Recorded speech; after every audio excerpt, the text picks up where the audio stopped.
আসসালামু আলাইকুম। আশা করি আপনারা সকলে অনেক অনেক বেশি ভালো আছেন। সো নতুন ভিডিওতে নতুন করে আরও একটি সরকারি চাকরির সার্কুলার নিয়ে এসেছি, যেটা হলো গণপ্রজাতন্ত্রী বাংলাদেশ সরকার ডাক ও টেলিযোগাযোগ তথ্য প্রযুক্তি মন্ত্রণালয়তে সম্পূর্ণ নতুনভাবে আরও একটি সরকারি চাকরির সার্কুলার প্রকাশ করা হয়েছে। সো যে সার্কুলারটিতে বলা হয়েছে অষ্টম শ্রেণী পাশ থেকে শুরু করে এসএসসি, এইচএসসি, স্নাতক, মাস্টার্স ডিগ্রি পাশে আবেদন করার সুযোগ রয়েছে। সো এই ভিডিওটির মাধ্যমে নতুন এই সার্কুলারটি সম্পর্কে আমরা বিস্তারিতভাবে দেখে নেওয়ার চেষ্টা করব। কিভাবে আবেদন করতে হবে, আবেদন করার জন্য কি কি প্রয়োজন হবে, কবে থেকে আবেদন করা শুরু হবে, কবে শেষ হবে, সম্পূর্ণ প্রসেসিংটা আমরা এই ভিডিওটির মাধ্যমে দেখে নেওয়ার চেষ্টা করব। আশা করি পুরো ভিডিওটি কন্টিনিউ করলে সার্কুলারটি সম্পর্কে জানতে পারবেন। মূল ভিডিওতে যাওয়ার আগে নিয়মিত চাকরির সার্কুলার সংক্রান্ত তথ্য পেতে আমাদের ইউটিউব চ্যানেলটি সাবস্ক্রাইব করে পাশে থাকা বেল বাটনটি অল করে রাখুন, যাতে করে প্রতিনিয়ত আপডেট সকল চাকরির সার্কুলার পেয়ে যান সবার আগে। এবং অলরেডি যারা সাবস্ক্রাইব করেছেন তাদেরকে অসংখ্য ধন্যবাদ আমাদের সাথে থাকার জন্য। স্যার, কথা না বাড়ি আপনাদের বোঝার সুবিধার্থে দেখতেই পারছেন আমি সার্কুলারটি ওপেন করে রেখেছি। কোন কোন পদে কতজন লোককে নিয়োগ দেবে আমরা একটু দেখে নেওয়ার চেষ্টা করব। যেমন 1 নম্বর রয়েছে 60 মুদ্রাক্ষরিক কম্পিউটার অপারেটর স্টেনোটাইপিস্ট, যেখানে 5 জন লোককে নিয়োগ দেওয়া হবে। 14তম গ্রেডে 24,680 টাকা বেতন প্রদান করা হবে।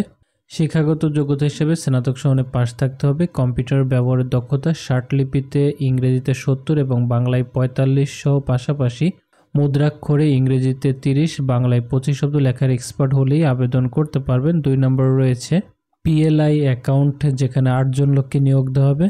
14তম গ্রেডে বেতন প্রদান করা হবে। শিক্ষাগত যোগ্যতা হিসাবে স্নাতক সমানে পাশ থাকলে আবেদন করতে পারবেন। 3 নম্বর রয়েছে পিএলআই অ্যাকাউন্ট ফিল্ড, যেখানে 7 জন লোককে নিয়োগ দেওয়া হবে। 15তম গ্রেডে বেতন প্রদান করা হবে। শিক্ষাগত যোগ্যতা হিসাবে উচ্চ মাধ্যমিক সার্টিফিকেট থাকলেই আবেদন করতে পারবেন। 4 নম্বর রয়েছে অফিস সহকারী কম্পিউটার মুদ্রাক্ষরিক, 3 জন লোককে নিয়োগ দেওয়া হবে।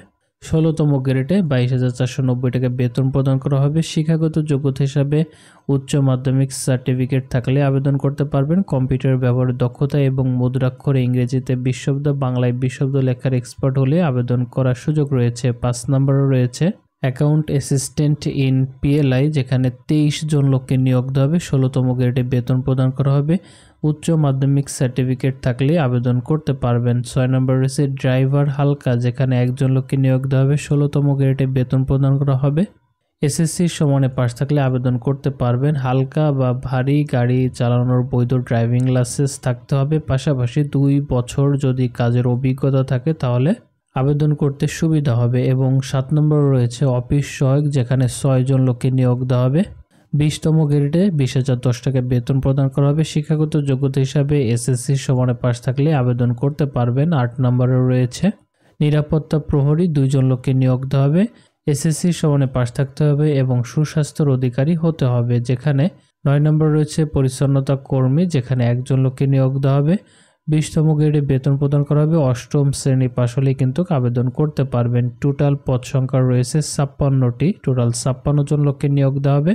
সো আমরা এখন দেখে নিব আবেদনকারী বয়সটি কিভাবে হিসাব করা হবে।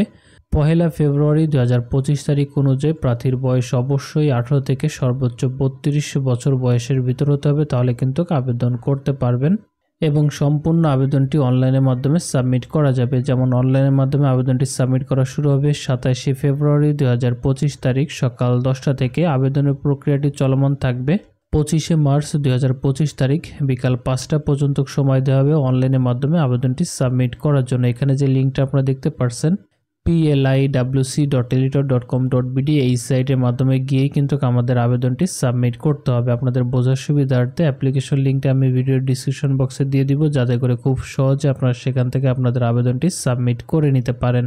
সো আমরা এখন দেখে নিব কোন কোন পদের জন্য কত টাকা আবেদন ফি হিসাবে আমাদেরকে পে করতে হবে। যেমন এখানে উল্লেখ করা হয়েছে সাধারণ সকল প্রার্থীদের ক্ষেত্রে 112 টাকা টেলিটক প্রিপেইড সিমের মাধ্যমে জমা দিতে হবে এবং ক্ষুদ্র নৃগোষ্ঠী, শারীরিক প্রতিবন্ধী ও তৃতীয় লিঙ্গের ক্ষেত্রে টোটাল 56 টাকা আবেদন ফি হিসাবে আবেদনটি সাবমিট করার 72 ঘন্টার ভিতরে এই পেমেন্টটি কমপ্লিট করে ফেলতে হবে। সো আমরা এখন দেখে নিব কোন কোন জেলা থেকে এই সার্কুলারটির ক্ষেত্রে আমরা আবেদন করতে পারবো। যেমন সার্কুলারটির ভিতরে উল্লেখ করা হয়েছে পশ্চিমাঞ্চল রংপুরের অধিভুক্ত রংপুর, রাজশাহী, খুলনা, বরিশাল বিভাগ ও ঢাকা বিভাগের বৃহত্তর ফরিদপুর, রাজবাড়ী, গোপালগঞ্জ, মাদারীপুর ও শরীয়তপুর জেলার স্থানীয় বাসিন্দাগণের নিকট হতেই কিন্তু আবেদনটি চেয়েই কিন্তু সার্কুলারটি প্রকাশ করা হয়েছে।